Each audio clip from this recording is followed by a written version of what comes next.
दोस्तों, स्वागत है आपका आपके इस चैनल पर। आशा करता हूँ ये कहानी आपको पसंद आएगी। चैनल पर अगर नए हैं तो चैनल को सब्सक्राइब करना ना भूलें। चलिए कहानी शुरू करते हैं। कुछ साल पहले की बात है। कवि नगर में रजनीश अपने परिवार के साथ रहता था। उसको एक लड़का और लड़की थी। लड़के का नाम विनोद था और लड़की का नाम था अंजू। लड़के का नाम विनोद, लड़की अंजू। अंजू की जो उम्र थी 8 वर्ष की और विनोद 16 साल का था।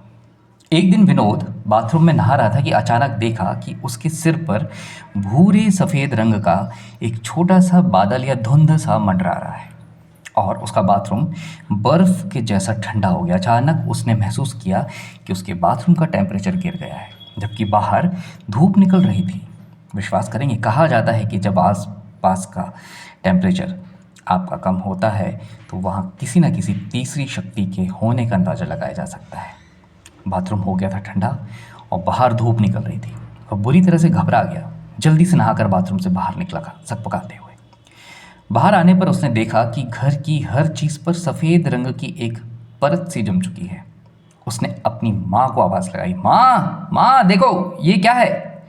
उसने अपनी माँ को ये सारा नज़ारा दिखाया और सारी बात बताई और फिर उसकी माँ भी कांप उठी। कुछ देर में सब कुछ सामान्य सा हो गया। हाँ, सब कुछ सामान्य सा हो गया। फिर एक दिन विनोद और उसकी माँ टीवी देख रहे थे कि अचानक जोरदार धमाके की आवाज़ सुनाई दी। विनोद ने कमरे से बाहर आकर देखा तो कुछ भी नहीं था। कुछ भी नहीं था तो ये आवाज़ कैसी। उसने सोचा रसोई में तो कुछ नहीं हुआ। उसने किचन में जाकर देखा तो चीनी का डब्बा हवा में तैर रहा था। फिर थोड़ी ही देर में वह डिब्बा नीचे गिर गया। फिर वैसे ही जोरदार आवाज़ हुई। विनोद पूरी तरह से डर गया, कांप गया, उसकी रूह कांप गई।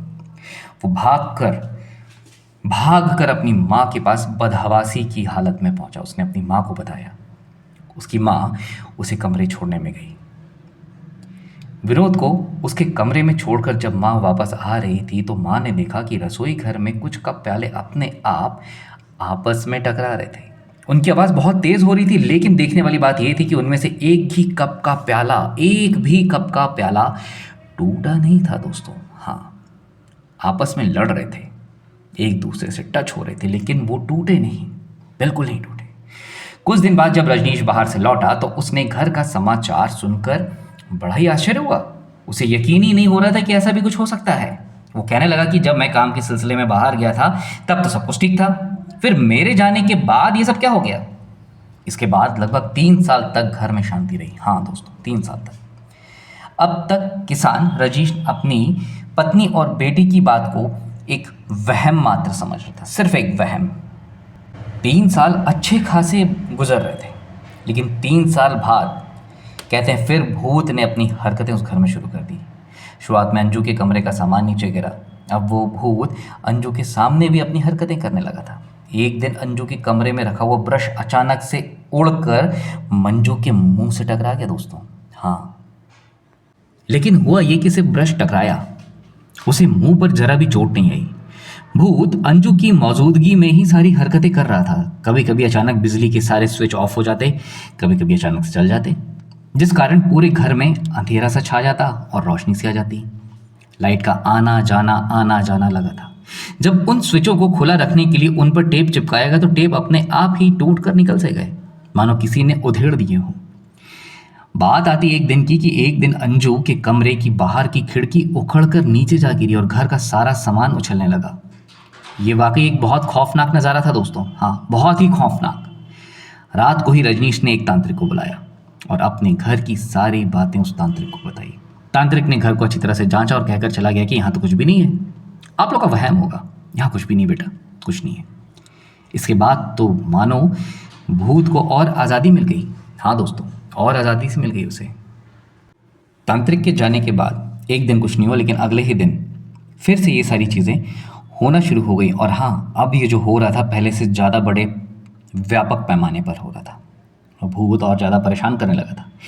एक दिन रजनीश भूत प्रेतों के विशेषज्ञ एक भगत जी को अपने घर बुलाया। वो आए और आते ही समझ गए कि यहाँ किसी भूत का साया है, लेकिन वह उस भूत को भगा नहीं पाए। अंत में उन्होंने रजनीश को कुल मिलाकर कुछ चीज़ें दी, जिसमें एक पानी शामिल था। उस जल को सारे घर में छिड़कने के लिए बोला और कहा कि सारे घर में इस जल को छिड़क कर लहसुन की गांठें लगा दो। रजनीश ने ऐसा ही किया।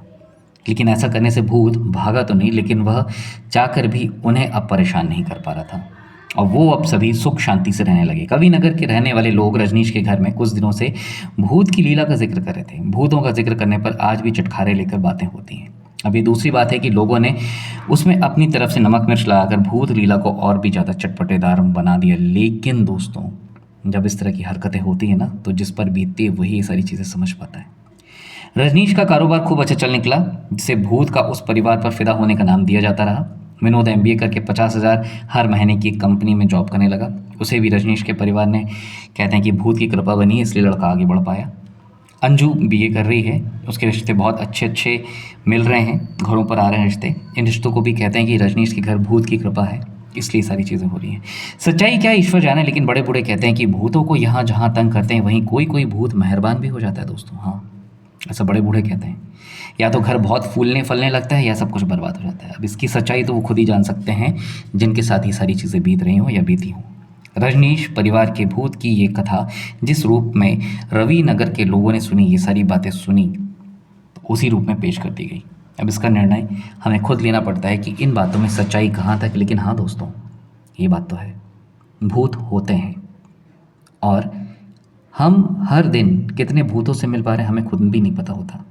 और इनका ऐसा कुछ फिक्स टाइम नहीं होता कि रात या दिन। कई बार ऐसा होता है कि हम आप एक दूसरे को जिस तरह से देख लेते हैं आम तरीके से कि इंसानों को देख पाते हैं, वैसे कई बार ऐसा भी होता है कि हम भूतों से भी टकरा जाते हैं। उन्हें भी देख पाते हैं, देख लेते हैं, लेकिन हम ये तय नहीं कर पाते कि क्या वाकई वो भूत था या कुछ और। दिखने में अलग सा लगेगा वो आपको शख्स, लेकिन हाँ, कई बार ऐसा होगा कि अचानक से आप भूतों का ख्याल रखेंगे, ख्याल करेंगे, सोचेंगे, तो सिर्फ एक उसी शख्स का एक पैरामीटर, एक इमेज आपके सामने आ जाएगी कि हाँ, वो भूत होते हैं।